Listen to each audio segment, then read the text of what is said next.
Hi, my name's Keith Cooper, Northlight Images, and in this video I'm going to look at printing greetings cards.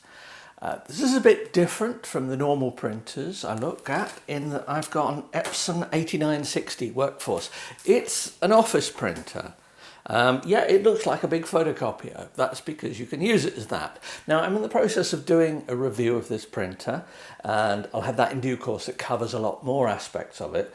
But one of the reasons I got this was it supports thick media up to A3 plus size, but it also has quite a robust feed mechanism. It has pigment inks, 4 pigment inks, Durabrite ink set. So it's not a high-end photo printer by any means, but I suspect, after talking to some people at Epson, that it's actually capable of far more than it most generally gets used for. In particular, I'm going to look at printing on things like canvas, cards, all kinds of stuff like that, where people want prints on thicker media, where they want prints for selling. And this comes back to it. I've done quite a few videos looking at printing cards on smaller printers. And in general, printing cards on smaller printers is much like printing photos. You prepare your images, you print them. One of the things you don't tend to get on the smaller printers is the ability to stack up loads of media. Now, I'm going to try a test print here. I will be covering this in more detail over time as I do the review, and I'll be doing some videos addressing specific parts of this. So I'm going to do a video about how to get the best out of the scanner because it's an 11-inch by 17-inch scanner, so it will scan A3 media, and it will scan media if you've got artwork at good enough quality to print, certainly for greetings cards. I would say that it might not manage good enough quality.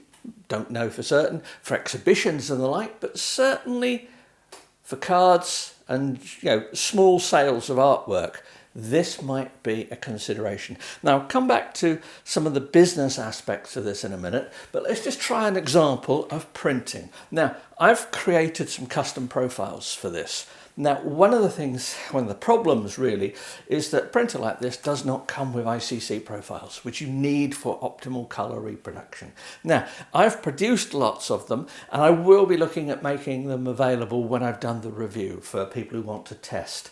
Now, I'm making these for all different types of cards and different types of media. May need a bit of experimenting to actually get best results for it. But anyway, we'll see what we can do. Now, I'm going to use the near feed here, and immediately this printer is a lot heftier than most printers I look at. Everything is built much more solidly. So if I compare this to, say, an Epson P700 or P900, they are much lighter. Needed 2 people to move this in here. It weighs 45 kilos. Takes biggish ink tanks, so that's hopefully going to make things a bit cheaper to run. Now, I've got some pre-cut cards. This is A4 here. These are cut A4 and they have a crease mark on them. Now, I'm going to load these up in the back end. It's 5 sheets. It's a 310 gram card. It's a cotton etching. This is Pinnacle brand. This is one from a local paper supplier here in Leicester where I live. They produce all sorts of these. Quite a few other companies do produce these, and they often come with envelopes as well. Although if you're producing a lot of these, you may want to source your envelope separately and just get the card in bulk. Once again, that's a business thing, and I'll look at that in a minute when I've tested an actual print. Now, the printer itself has spotted that I've loaded paper, A4. I'm using the matte paper here, setting. Now, when I do the review of it, I'll look at colour management in more detail. But I found that you can use the thicker paper, or thin card setting, or you can use the matte paper, as Epson matte paper. The amount of ink that's put down by the printer varies, whether you use the thick 3 setting or whether you use the matte setting. I'm using the matte setting because that gives a slightly better quality on this particular media. But you're likely to have to experiment. Remember, I'm using this printer in a manner which Epson don't sell this as a greetings card printer. I had a chat with some people at Epson. What had they got that they thought might work for this? And they said, well, have a look at this one. And they've kindly lent it to me for a while. Not too long, I hope, since it is huge and it takes up a lot of space. But I've got quite a few videos and articles I'll be doing on this. But anyway, we've got that loaded. The screen here, nice touch screen, it's loaded up paper. I've got an image set that I've loaded on my laptop here. This is one of my test images. This is a scanned watercolour that I did from a previous review when I looked at the Epson 8550, which is also a good thing to consider if you're looking at printing cards. Very good printer for that. Has a pigment black ink, so if you use the correct settings for it, you can get the depth of colour and blacks on media like this. Anyway, I've loaded up quite a few here. I'm just going to print from Photoshop here. You could print from the Epson software, or whatever you like. I just happen to use Photoshop for everything. So I've got this file there that I'm going to print. And I want to print 2 copies of this. Now I've set this for to the printer. I've set the profile to one of the profiles that I've created for this particular paper. And in terms of the print settings, I have a preset that I've made, which is A4 Best Matte. Now, Best Matte is the media setting and quality setting for this. Use the best settings, they do make a bit of difference. This is a printer that's made for speed. If you slow it down, you'll get better quality. So anyway, there we are. I've got everything there set. I've got that. I'm just going to press print. One of the problems you may come up against this is that unfortunately it doesn't support borderless printing at all. If you want borderless printing, small cards like this, you are likely to need a smaller printer. You're also, if you print borderless very often, you are going to mess up the inside of your printer, because borderless printing used at any significant level makes a mess inside printers. Now, this printer is starting up. There we go. It's pretty quick. It's loaded a sheet. Now, this is a 310 gram card. I've got 5 sheets stacked here, and it's just pulled it straight through. No problem loading. What I would say is that make sure that any card you use for this is absolutely flat. If you've got bent corners, tipped up corners, anything like that, you will get potential problems with thick media. Now, you can try the thick 3 setting, but as I say, the quality is reduced a little bit on that particular setting. It may not matter for the card you're using and the image that you're printing. All depends on what sort of print you're printing.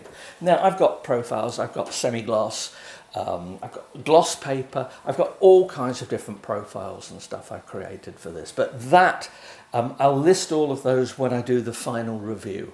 But if you've got any questions about this printer, please do ask on the questions associated with the video, because I've only got this here for a limited period of time, and it's much easier to answer people's questions about the printer when it's here than trying to rack my brains as to what it was like after it's gone. Anyway, here's the first one coming out.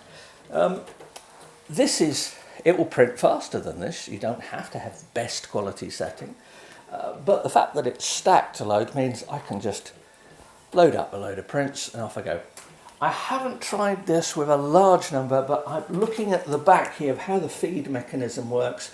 I wouldn't be surprised if I could get 15-20 sheets of this in here and safely feed. 5 works a treat.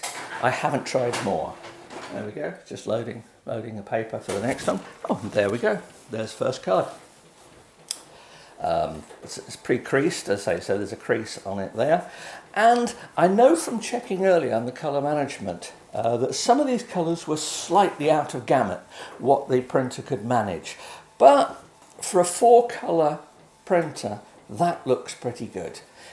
In fact, looking at this and previous testing I've done, comparing it to an image printed on a much more expensive printer, actually that's not true. Actually on a slightly cheaper but much better quality printer, a photo printer, then there's virtually no difference between them. Is that sellable quality? I would say yes. Now, for media like this, you can't duplex it. Most of this media is single-sided anyway. If you're going to do double-sided, you're going to have to print a lot because there are double-sided media, and I have got some I can test, some matte paper. You're going to have to print a load off, leave them to dry, and then run them through again. So you have to make sure that you put them in the right way round, and you also prepare your graphics the right way so that you get any text on the inside the right way round. These inks in this particular printer should print well, the Durabrite inks, even on plain paper and plain card. However, you won't get this quality of colour, depth of colour, accuracy of colour. You do need media that's done for inkjet use. I've had people ask, oh, there we go, there's our second card. So there we go, we could churn those out all day long. Okay, sounds good. I've now got a printer here that I can print cards, albeit I've got a 1/10 of an inch border enforced on these media here. I can use custom media sizes as well, but there's quite a range of sizes supported by this printer. It's pretty good. I've got a scanner, an A3 scanner.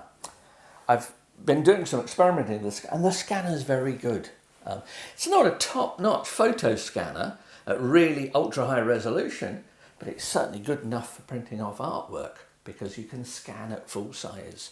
Or if you need multiple scans and then tie them together, stitch them together. But that's quite a big scanner. Of course, if you need an office printer, you've got an office printer as well, and a photocopier and a fax and all that sort of stuff. But I will not be looking at its fax performance and all the office-y sort of stuff.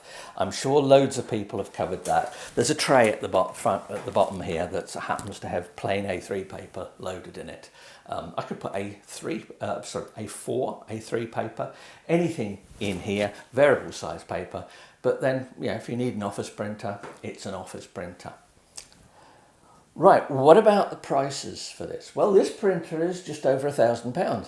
So it's more expensive than getting, say, a 17-inch P900. It's nowhere near as expensive as a 17-inch P5000, a high-end printer that I use for artwork sometime. This is printing black and white photos. Quality is unpredictable. Depends on your profiling and your media.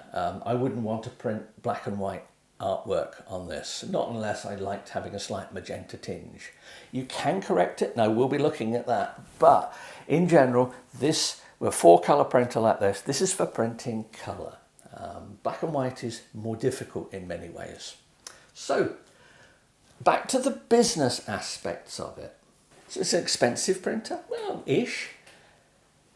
If you're looking to setting up a business with greetings cards and the likes, and this goes through all kinds of artwork and stuff like this. And I've got lots of videos and articles I've done looking specifically at the business aspects of all these sorts of things. If you have a business, then you need to look at the total costs. You can't just go, oh, I can get cheap card and use that. Yeah, you can get cheap card. Results probably won't be very good. How much are you actually paying for this card? It's probably not worthwhile. Any business of any size, and if you're looking at getting a printer like this, you've obviously got a reasonable business you're looking at. It's a fulfillment business, so you've got to look at all your costs, hence my comment about the envelopes earlier, that there may be cheaper ways of doing things. Have you got the sales to match this? Well, if you have, then this will save you time. And I would say that the time you save on being able to just something simple like loading up a stack of prints at the back here and let them just run through, as opposed to having to mind the printer and putting a new sheet in every time, that makes a big difference. But that's a business thing. How do you calculate your time? As I said, you're effectively running a fulfillment business, so you've got to look at your shipping costs, which are rising quite a lot. You've also got to consider what is the maximum product price for the market you're in. Great if you sell direct, the costs are yours, the profits are yours. If you're selling via intermediaries, you've got to consider that typically, if you want to put something like this in a craft shop or something like that, typical markups may be 50 to 100%, because shops like that have got to make their money. Sales like this don't make them much money. You've got to consider how much you can sell for stuff. But anyway, that's part of the business side of things. I just wanted to show this as a comparison to some of the other examples I've done using prints of cards and the like. Quality-wise, I have no problem whatsoever. This works an absolute treat. Would I have a business that actually works doing this? Well, that's up to you to decide, but you do need to think seriously about it. But I say, thanks for watching. I've got lots more videos, hopefully, to come using different aspects of this printer and perhaps the business side of things as well. Please do ask questions. Please do subscribe to the channel. It's appreciated.